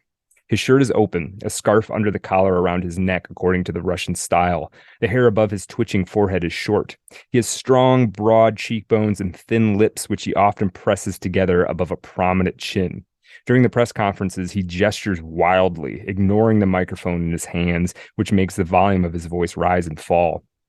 He performs a sort of dance on the stage of the Festival Palace as he attempts to answer the journalist's questions, despite the poor translation, by illustrating the meaning of his words with body language." This is after Ivan's Childhood came out. "The talk is of accusations that he is a formalist, a charge leveled, interestingly, by both the far right and the far left of the Italian press." He's in Italy for this film festival. I should have set that up. "It seems this is not the first time Tarkovsky has heard this accusation, yet he is immune to criticism that seems groundless to him. He pays scant attention to it." Okay. Now, Ivan's Childhood came out of what happened was there was another director had been making this film, a guy named Eduard Abalov. It had been shot, but it was not satisfactory to the People's Commissariat. They went back to the VGIK and they were like, who's going to do this? They tried to get Mikhail Ram to do it. And Mikhail Ram said, "I have this amazing student, Andrei Tarkovsky. He made this student film, did really well. He could use a shot. Let's give him Ivan's Childhood and see if he does." So again, great mentor, right? Like sees that opportunity and is like, you know what? I'm going to hook you up, buddy. Like I'm going to give you a shot at this. Now, of course, you could screw it up and maybe you don't have a career after this, but you can't say nobody did nothing for you. Tarkovsky takes over and essentially remakes the entire film with whatever remaining budget he had, which probably wasn't a whole lot. He implements dream imagery to tell the interior story of this boy. So basically, Ivan's Childhood is about a boy who's sort of a war orphan that becomes a scout for the Russian army in World War II. And he's sort of traumatized by war, right? And Tarkovsky sets up this tension with dream imagery from like Ivan's dream as if the war had never happened, just like a normal boyhood happening in his head, counterposing that with like intense war stuff, trauma. Sure. And it was a hit. It did really well. In making the film, Tarkovsky began to demonstrate a lot of the directing quote rules he would sort of later reify and concretize.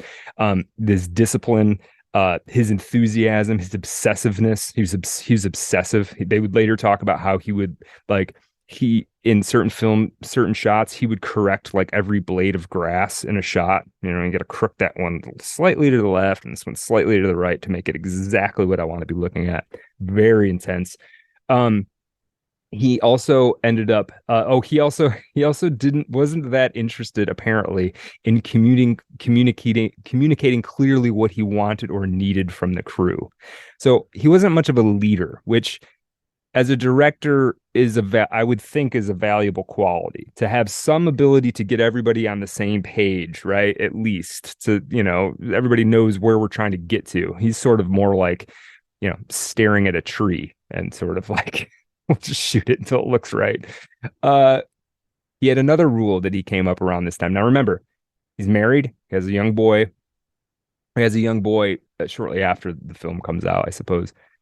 His other inviolable rule is that he, Tarkovsky, has to sleep with the lead actress. Absolutely necessary, he would say. He like wrote this down. He wrote this. This is in the contract. He wrote this down, but there was a contract with his wife, his first wife and his second wife. He like made her agree to it, basically. He said it was absolutely necessary to make a film that features a woman, that he has to sleep with her. Otherwise, how would he understand the poetic reality of her emotional life? I mean, to me, it just sounds like a convenient excuse to cast attractive women and then sleep with them. This came out of left field. I was not expecting that. He's maneuvering a blade of grass, and now he's having affairs with his lead actresses, but in a very formal way. Right. It's all part of the same. It's all part of the believed it that it's creative all part of process. Yeah. Good. I'm taking some notes here. This may be coming. I'm directing a play right now. That's right. What would Tarkovsky do? Boy, are they going to be surprised. Yeah. This is take a note. Oh, yikes. Boy. Okay. Yeah, so all right. So he sleeps in Ivan's childhood. He sleeps with the actress who plays the mother of Ivan. This woman, Valentina Malyavina. Irma, his wife, finds out about this, and yet chooses, it appears, to live with it. Basically, she would protest, and he'd be like, "Shut up! I cannot be emotionally disturbed while we're making a film." So that's also convenient too, right? It's like, I can never be bothered when I'm making the movie, ever. Sure, and you're making a movie, and I will always be making movies. Right. Exactly. Right. I sleep with the actresses I cast, and I can never be bothered. Right. Ever. And I'll be making films forever. Right. Yeah. Nice, right? Let me give you, he had what you might call troubling opinions about women. Now, I want to give you just a little bit of this. He has this is much later in his life, 1984. He has an interview with this woman from, what is this magazine? The German magazine Tip. I know that might mean something to a German audience. Interviewed by this woman, Irina Brezna. Just the tip, Brad. It's just the tip. It's nobody reads the tip. It's just nobody. Tip. They just read the tip. Yeah, that's right. That's right. Artofdarkpod.com. Patreon.com/artofdarkpod. We're gonna have some ooky spooky stuff on the After Dark. It's gonna be fun. We are. Yeah, it's gonna be really good. Yeah. Let's see. It's hard to even pick because I don't want to read too much of this, but I also don't want to like summarize it. Like, I don't want to put it in my words. I want to put it in his words. Okay. Basically, all right. I'll summarize part of it and I'll read part of it. Basically, he says that a woman's role is to basically give herself to the man in the relationship. That's what she's supposed to do. That's how it's supposed to work, according to Andrei Tarkovsky. Now, let's see. She says, okay, here's her point. I'll catch you in the middle of the conversation. She says, he says something about, I don't know a single woman who insists on her own world and so proves her greatness. Name just one. That's what he says. Then the interviewer says back, I am speechless. So the woman only has the right to exist in her love for the man? And Tarkovsky says, did I say that? We only talked about the male-female relationship, and I was not able to express something without having my assertiveness attacked. And then she says, you have already said enough. You know very well. And then he says, I only said that it is impossible for a person, when he or she loves, to keep a confined world of his or her own, because this world melts with that of the other into something completely different. If one frees the woman from this relationship, one destroys the relationship. The woman can't get up, shake off everything, and 5 minutes later begin a new life. The woman's inner world depends on her feelings toward the man. In my opinion, she absolutely must be dependent on them. The woman is the symbol of love. Love is man's greatest possession in the materialistic as well as the spiritual sense of the world, and the woman of the word, and the woman gives the meaning of life. It is not a coincidence that the Virgin Mary is a symbol of love as the virgin who bore the Savior. When I speak to women about this subject, they always talk about the feeling of dignity that one seemingly wants to rob them of.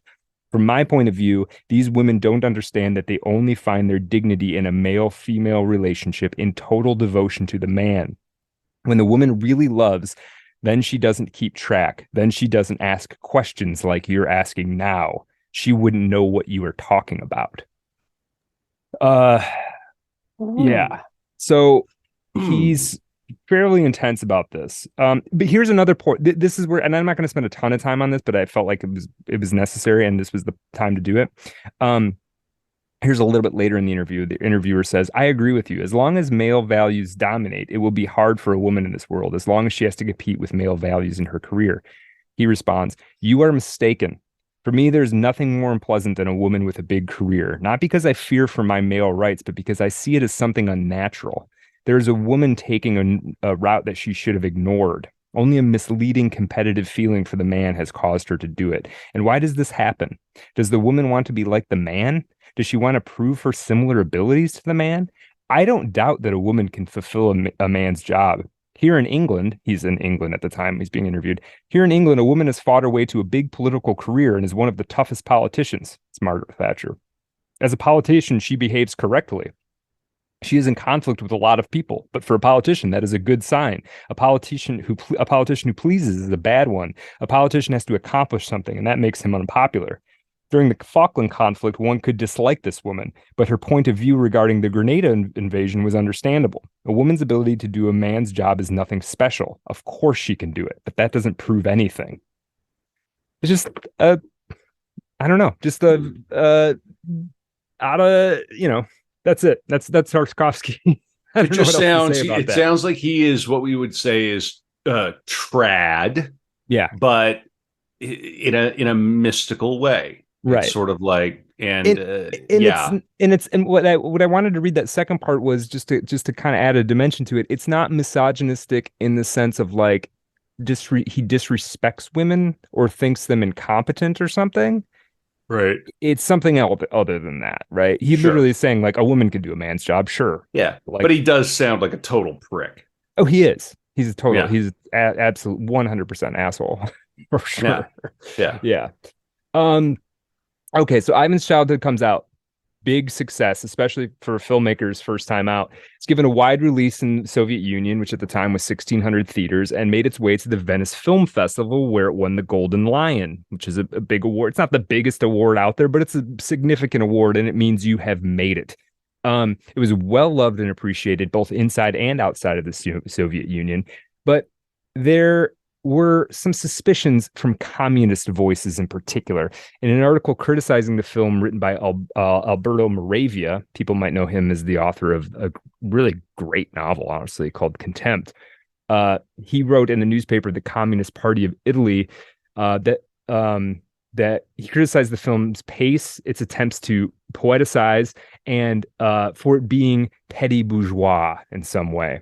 Now, Jean-Paul Sartre wrote in a letter to the editor that this opinion should be revised and that Ivan's Childhood was one of the most beautiful films he'd seen in years, was a potent and startlingly deep discourse on war, and was not petty bourgeois in the least. So pretty interesting. Your first film comes out and you've got intellectual heavies duking it out over your work. I mean, they're in communist newspapers, so take that for what it's worth. But it's interesting that this is stirring up this kind of debate, I think. However, the success of the film in and of itself caused Tarkovsky problems. So here's this is what's tricky about Tarkovsky's relationship to the sort of the Communist Party and the People's Commissariat for Education, Goskino, and all these things. The fact that it was popular outside of the Soviet Union, just that alone, the fact that outside of the Soviet Union in the West, people liked it, immediately raised suspicions of the Soviet Union. You're Oh like, no. right? You're like, they're like, they don't have, they, if they watch it, you're a board member of the People's Commissariat of Education, you're a party member down the line, you watch, you're like, oh, that's quite a good film. Wait, why do the Americans like it? Oh. That's not good. There's Uh-oh. something here. Something the That's bourgeois so and the funny. capitalists like it. This can't be good, right? Yeah. And so they couldn't censor it because there was nothing to censor. Because Huh. there was nothing about it that was against. It was patriotic. There was nothing about it. It was against war in general, but that's what they wanted it to be, right? And so they didn't really know what to do with it. So there were like these efforts to it was it was put in the distribution category of children's films. So it was like for a while it was only played in like matinees. Um some copies were destroyed, but not all. They didn't censor it. There's sort of quiet steps were taken. Um and yet he was also at the same time like he was the big thing now in the Soviet film scene. 1962, he's 30 years old. He's won the Golden Bear, or the Golden Lion at the Venice Film Festival. Um, what does he do next? Right. Uh, I will read you a small bit from an interview he did at the Venice Film Festival about just this very thing. What is he going to do next? This is where Ivan's childhood is played, and he's being asked, "Do you already have an idea for your next film?" Tarkovsky says, "I am planning to make my next film about Andrei Rublev, the great Russian painter of the 15th century. Here is the topic that interests me: the personality of the artist in relation to his times. As a result of his natural sensitivity, a painter is able to more deeply grasp his era and to reproduce it more completely than anybody else. It is not going to be a historic or a biographical film. What fascinates me is the process of the artistic maturity of the painter, the analysis of his talent. Andrei Rublev's art represents the pinnacle of the Russian Renaissance. He is one of the outstanding figures in the history of our culture. His art and his life both offer rich material." Um, he goes on to talk about how the trick with making a film about Andrei Rublev is very little was known about the man's life. He's this sort of Russian, beloved Russian cultural figure, but it happened hundreds of years ago. Excuse me, it's not clear where he was born or when. And so they had to kind of concoct a story that seems reasonable for the time frame. Tarkovsky was all about making it feel, he wanted it to be genuine to the times, but with no exoticism. He didn't want anything that was like what we think of now as a sort of a sweeping period piece, right? Where you've watched like a coronation or something wild like that. It was much simpler. The dress was very simple. The sets were very simple for the most part. Um, uh, I think here in the way this film is structured, we're going to talk. I'm going to give you an aspect of sort of understanding a Tarkovsky film and maybe coming to appreciate it. And one thing we need to understand first is Sergei Eisenstein's montage theory. This is the big contribution of the previous generation of Soviet filmmakers to overall film theory.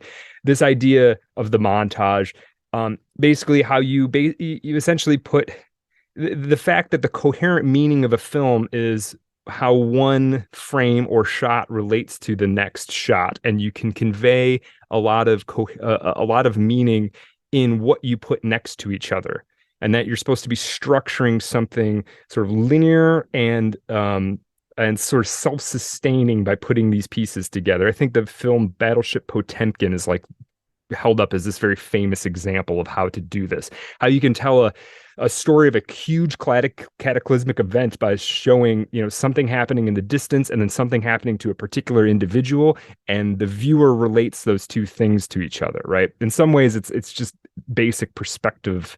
It's almost like the science of perspective in a way. But Eisenstein really formalized this. Tarkovsky thinks what you're really trying to do, he doesn't really care about narrative like that. What he's trying to do is he's trying to put two images next to each other that make you feel a certain way. He doesn't really care if you get information out of it so much.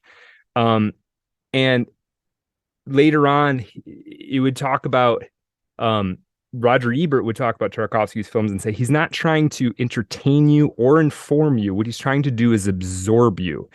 And that's not the same as when you say, oh, I found that film really absorbing. Like what Ebert says is like he's literally trying to like bring you into the film. And I think about this David Lynch quote too when I'm thinking about this aspect. I'm going to explain to you what he's doing in this particular film, Andrei Rublev, that relates to what I'm talking about. David Lynch said something like, I don't know why people always want art to make sense. Life doesn't make any sense. And Tarkovsky is definitely in that school. Like it doesn't, to him, it didn't matter if it made sense. And he would say that I think partially what's getting in the way is you keep trying to look for what things mean. You keep trying to look for symbolism. And he was never attempting to put symbolism, according to him, attempting to put symbolism in there. It does emerge sort of naturally on its own. Why is this? How does this relate to Andrei Rublev? Well, the scenes in Andrei Rublev, I don't remember. There's 7. There's basically 7 of them. There's almost no narrative connection between them, except for the fact that Andrei Rublev, the painter, shows up in all but 2 of them. And they're vastly different parts of his life. It's not like he goes and does this thing and that leads to the next scene. They're very much about like the evolution of a moral consciousness through these vignettes. And so you see Andrei do something or something happens to him and it changes his perspective so that when you're with him again in a later scene, it forces you to feel a certain way if you've allowed yourself to be absorbed into the film. Now, let me give you a little bit about this is kind of a nice, this is somebody else's words singing praise of Andrei Rublev. This is Alex Ross for the New Yorker in an article that I'm not wild about, but has its moments. Okay, quote, some artworks impress us deeply on first encounter. Some artworks impress us so deeply on first encounter that they become events in our lives. So it was for me with Andrei Tarkovsky's film Andrei Rublev, which ends with the story of Boriska and the Bell. I first saw it in 1987, 21 years after it was made, and a year after the director's untimely death at the age of 54. I was no older than the actor Nikolai Berlyayev, who had been when he played Boriska, and I identified with this unhinged adolescent who conjures a masterpiece from mud. I'm going to talk about this scene a little bit more because it's amazing. I had the sensation that I was seeing the raw matter of history filtered through a great artistic imagination. The Bell sequence unfolds like a gritty documentary about some heroic Soviet-era project like the building of a dam. At the same time, the camera roams with a subjective eye, zeroing in on anguished faces and zooming back out to revel in the romantic sublime. Ingmar Bergman might have had that capaciousness in mind when he wrote in his memoirs, quote, when film is not a document, it is a dream. That is why Tarkovsky is the greatest of them all. Okay, now, let's see. What else do I want to say about this? Okay, a couple of things about this film.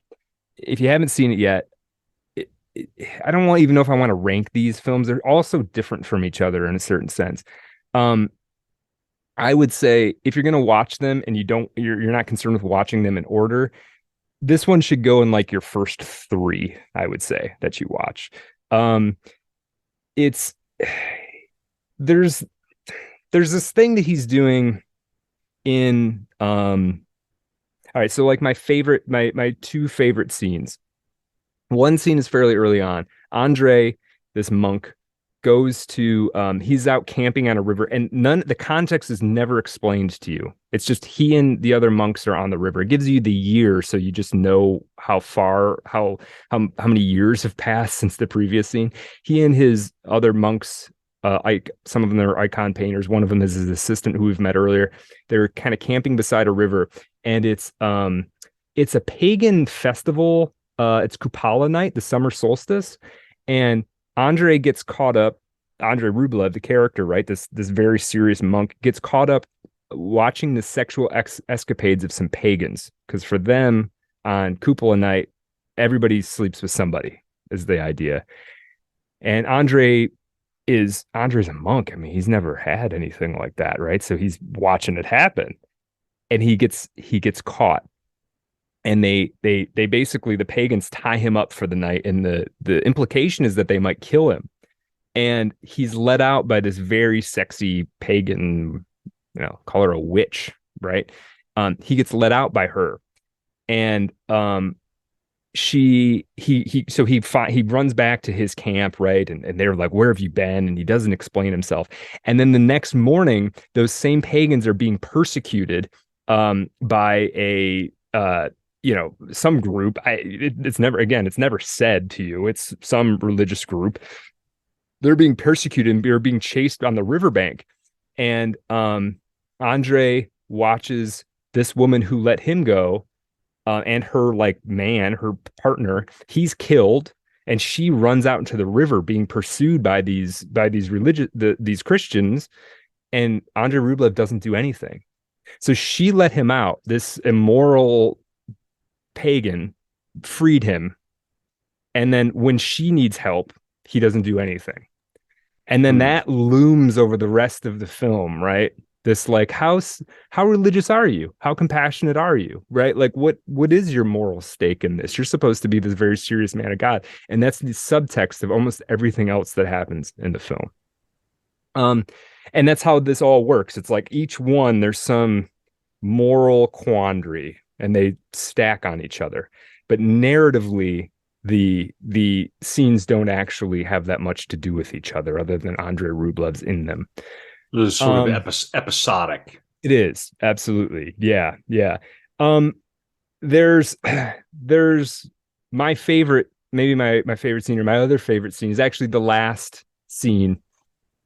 Andrei has taken a vow of silence because the monastery he was working on painting was sacked by Tartars, by the Mongol horde, and he ended up killing another Russian to protect this mentally disabled, possibly, or maybe she was a holy fool that he had picked up somewhere along the line. Now, this holy fool character is actually played by Andrei Tarkovsky's wife, Irma Rausch, is in the film.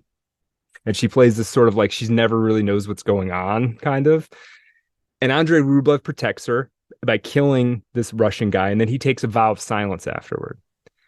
The final movement of the film is this it's the plague has come, wiped out so many people. The prince has gone looking for, he sent a group of people out looking for a bell maker. They want to have a huge bell cast, and they can't find the bell maker. He's died in the plague, but his son supposedly is staying at the farmhouse, and the son says, I know how to make it. My father taught me the secret of how to cast this bell. And he gets hired to do it. It turns out that he has no idea how to make a bell. He doesn't know what he's doing. He's just like an arrogant teenager looking for a way to survive. He's got a whole team of people working for him. The actor who plays him is the same person who played Ivan in Ivan's childhood. Tarkovsky liked to do this. He sort of brought these actors sort of through with him to some extent. And then there's this great scene where they've made the bell and they're about to strike it. And the implication is that if the bell doesn't ring, this boy, this teenager, is going to be killed. They spent all this time and money. They didn't make the bell. And then there's this glorious moment when the bell rings, right? And this is Tarkovsky sort of, I think he's sort of pointing at some kind of faith in your own vision. Just sort of like, if you really commit, if you really put it all on the line, sometimes a miracle will happen. I think is what he's trying to, is part of what he's trying to say. Yeah, the bell will ring. Right. It's like, but you have to have faith. You had to believe, even if it was a lie to begin with, right? Even if it's a delusion at first. And this bell ringing inspires Andrei Rublev to paint again. And that's kind of the end of the film. Now, great film, long, again, slow. We're going to talk a little bit later about some of the other things you can be looking for in that film. Now, during the making of Andrei Rublev, a person comes into his circle that is going to end up being important. One of them is the guy who plays Andrei Rublev, this actor, Anatoly Solonitsyn, who would be in three. Wait, it'd be one, two. Yeah, I think four Tarkovsky films. I might be miscounting that. He's in Stalker, he's in Solaris, he's in The Mirror, and he's in Andrei Rublev. Um, uh, so he comes in. That's important. He sort of was dedicated to Tarkovsky. He left the stage and came to Tarkovsky and said, "I need to be the person who plays Andrei Rublev. I will do anything for you. You know, I think you're the sort of vision of Soviet cinema, and you know, I will just give my life to making these films with you." Which Tarkovsky loves, because Tarkovsky loves nothing more in another person than that they be slavishly devoted to his vision. If you come to Tarkovsky and you say, "Andrei, I will do anything to make what you want happen," then he loves you. That's that's the key to his heart. Hey. Yeah. So he meets another person who is similar to this. Her name is Larissa Kizilova. Larissa, she's at the time is a single mother of 5, and she's been foisted on Tarkovsky by Mosfilm. Mosfilm is, in Hollywood terms, would be the studio, except there aren't really other ones. There aren't really other studios, right?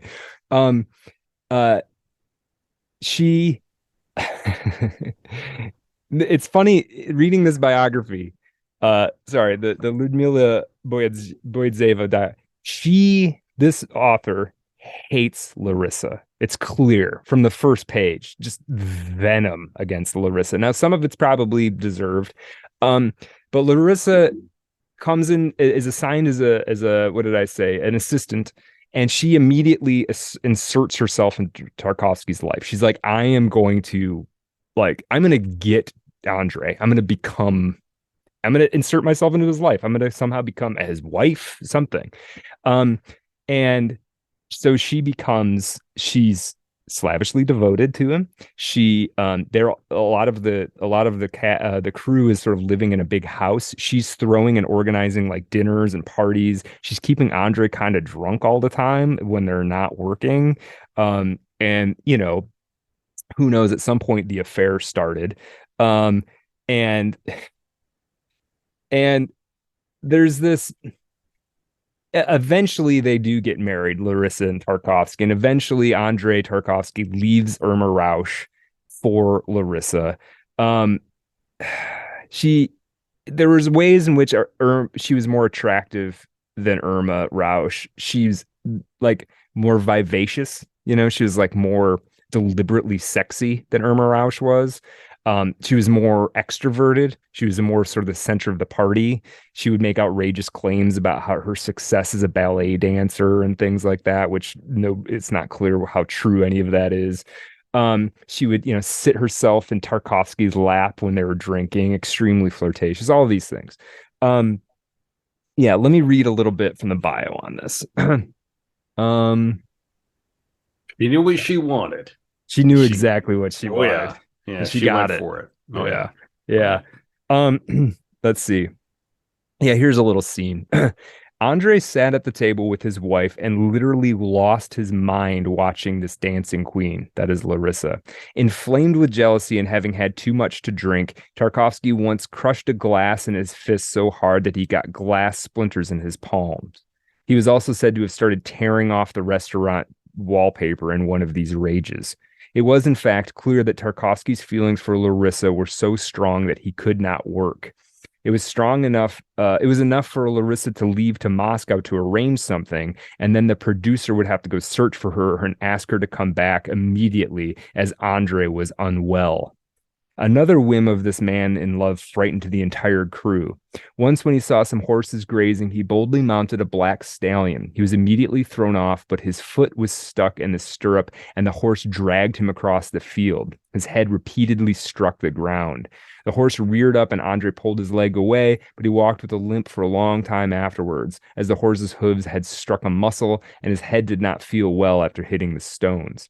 Who knows? Maybe his fate had sent that black horse to sow the seed of illness in the body of a healthy man. We cannot know the secret course of fate that weaves its invisible webs. Okay, a little dramatic there, but this is what Andrei Tarkovsky's going on while he's making this film about a very serious religious devotional figure who's going to create a new perspective in icon painting and bring Russia closer to God, right? Kind of interesting contradictions. Now, there were some issues. Once this film was completed, there were some problems. As we'd said, they were already suspicious of him based on the success of Ivan's childhood. But this film had gone over budget. He'd have to come and show parts of the film to the authorities. They would criticize the pacing, the strange structure of the story. This thing I'm talking about is kind of disjointed. It's not about a clean narrative line. Tarkovsky would push back with impertinence. He would refuse to make cuts initially. He would eventually, he would basically refuse. Eventually, the Soviet Union, they would refuse to show the film. Okay, so, if you hear about if you hear just generally about the Soviet Union suppressing a film, you would think that it has something against the Communist Party, something against Stalin, something against Lenin. That would be your assumption. This doesn't have any of that. Again, it's just like, it's too weird. Like, they're not like it's not that it's misaligned. It's like, it's not that it's like counter aligned. It's just off. It doesn't make sense to them. Now, there is a part where there is an aspect of it. It's violent, especially when the Mongol horde takes over the raids the town of Vladimir and the monastery there. There's some nudity, which is quite mild. There's a discussion about the Russian people being bred basically to be held down and to struggle. Basically, like, we're a doomed people. We will always be under some yoke or another. That didn't sit well with the Soviet authorities. And the other thing is, at the same time this film is trying to come out, there's a film adaptation of War and Peace that comes out. This is a multi-hour film. It's the pride of the motherland. It's a high budget. It's good. I haven't seen the whole thing. I've seen parts of it. It's compelling to look at. Very well respected in the international, both the critical community but at the time, even the sort of popcorn eating moviegoer community. It's this big action adventure romantic epic, right? Meanwhile, you're telling me we get war and peace, right? Popcorn. Exactly. War and peace. Right. Honey, I think there's peace coming later. There is. If the title tells me anything, honey, I think it would. Yeah. Fun. Yeah. So that was the film that the People's Commissariat for Education loved. They were like, War and Peace, written by Tolstoy, right? He's one of our heroes, and it shows the Soviet people in all of their greatness. And Andrei Rublev's like, I am going to make a dark, kind of depressing, very long, kind of slow, almost incoherent film about a 15th century icon painter. Based, right? It's very different. Now, the violence, here, I'm going to read you a little thing about the violence in it, because most of the film, totally not violent, Andrei Rublev. And then there's one scene that's just like, good God. It's like kind of over the top. Let me just read you from when a film has in its Wikipedia page has a section called depictions of violence, you're going to get something good. All right. Several scenes within the film depict violence, torture, and cruelty towards animals, which sparked controversy at the time of the release. Most of these scenes took place during the raid of Vladimir. It's when the Mongol hordes come into this town, including one showing the blinding and torture of a monk. The scenes involving cruelty toward animals were largely simulated. For example, during the raid of Vladimir, a cow is set on fire. In reality, the cow had an asbestos-covered coat and was not physically harmed. However, one scene depicts the real death of a horse. The horse falls from a flight of stairs and is then stabbed by a spear. To produce this image, Tarkovsky injured the horse by shooting it in the neck and then pushed it from the stairs, causing the animal to falter and fall down. From there, the camera pans off the horse onto some soldiers to the left, and then pans right back onto the horse, and we see the horse struggling to get its footing. having fallen over on its back before being stabbed by the spear. The animal was then shot in the head afterward off camera. This was done to avoid the possibility of harming what was considered a less expendable, highly prized stunt horse. The horse was bought from a slaughterhouse, killed on set, and then returned to the abattoir for commercial consumption. In a 1967 interview, this guy Alexander Lipkov suggested that to Tarkovsky, the cruelty in the film is shown precisely to shock and stun the viewers, and this may even repel them. In an attempt to downplay the cruelty, Tarkovsky responded, "No, I do not agree. This does not hinder viewer perception. Moreover, we did all this quite sensitively. I can name films that show much more cruel things, compared to which ours looks quite modest." Watching the horse scene is a little tough, I gotta admit, especially when you read that, you're like, oh, this horse is literally dying. Like, it's not fake somehow, and it just looks like it. Like, they're killing this horse. Animals were harmed in the Yes. making of this film. Right. Oof. Right. Yeah. The film in its original release, for these reasons I've talked about, so the People's Commissariat didn't like it. They particularly didn't like the aspect of it showing the Russian people as like a people sort of like destined to be brutalized. They only showed it once in 1966. It appeared once at Dom Kino, one of the major film theaters. And they wouldn't let it go any further. They even repelled an invitation from the Cannes Film Festival in 1967, the year later. In 1969, finally, the Andrei Rublev, the film, was released by the Communist Party to Cannes for a single showing at 4 a.m. out of competition on the last day of the festival. You can imagine how many people went to go see that. Alexei Romanov, the head of Goskino, this is the State Committee of Cinematography, made sure this happened. It was sort of like, okay, we'll give you this a little bit, but it's got to be 4 o'clock in the morning, last day of competition. It can't actually, it can't, or last day of the festival. It can't be actually in competition. Now, that's partially successful, except there's another prize committee that will award stuff to give awards to films that appear at Cannes that doesn't have anything actually to do with Cannes.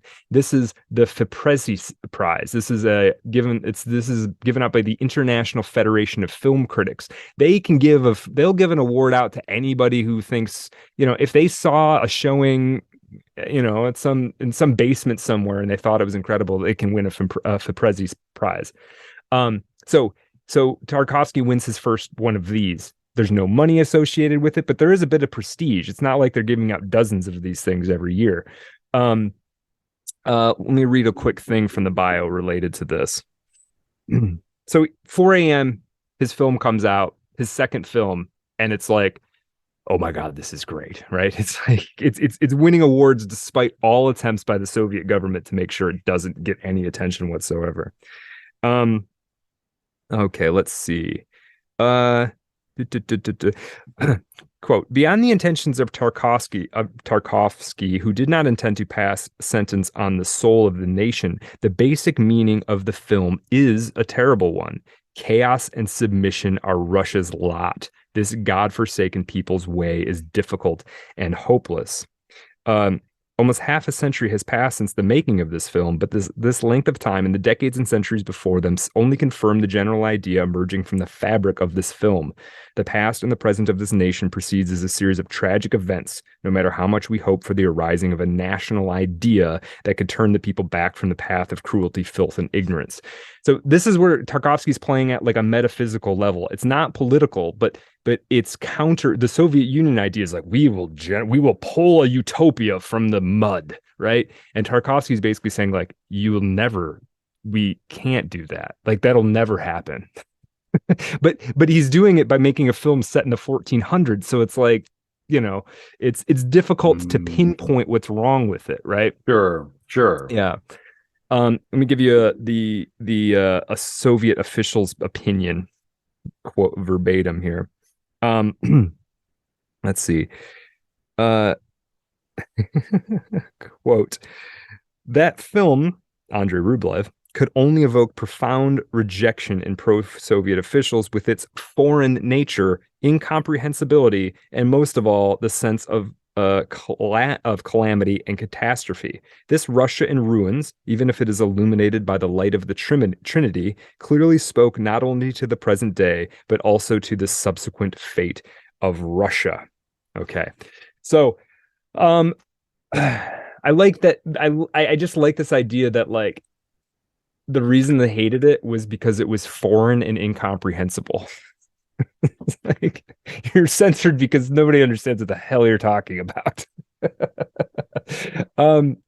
So anyway, it eventually would emerge, but it would take a long time before like it was accessible for anybody to watch Andrei Rublev. It would take years.